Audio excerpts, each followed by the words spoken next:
हाय सांग मैंने मो देसी ब्लॉगर सानू यूट्यूब चैनल को आपण मानक आउ थे स्वागत जनाऊँगी। सो रिसेंटली गत काली मैं गोटे ब्लॉग वीडियोटे बनई।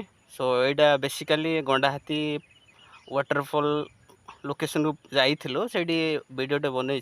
सो आपण मैंने जब देखी ना से वीडियो देन निहाती आपण मैंने इंस्टाग्राम आईडी रे मो लिंकटा दे देछि मो यूट्यूब लिंकटा मो देसी ब्लॉगर सानू से आईडी लिंक मेंशन करछि। अदरवाइज आपण मैंने जदि चाहूछंती देन ऊपर मैनुअली भी मेंशन कर देबी से आईडीटा।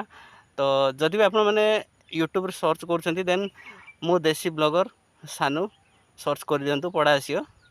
रिसेंटली ओपन करछु 3 दिन हला यूट्यूब चैनलटा। तो बेसी भी सब्सक्राइबर नुह से तो चाहूँ आपण मैंने जमती गजपति साडू बॉयस एंटरटेनमेंट चैनल को जमती भल पाइबा देउथिले मु भी चाहूँ मो देसी ब्लॉगर सानू यूट्यूब चैनल भी आपण मैंने सेति सपोर्ट करंतु। सो मैंने एमती भल पाइबा दियंतु एंड सपोर्ट करंतु because I need always your support. So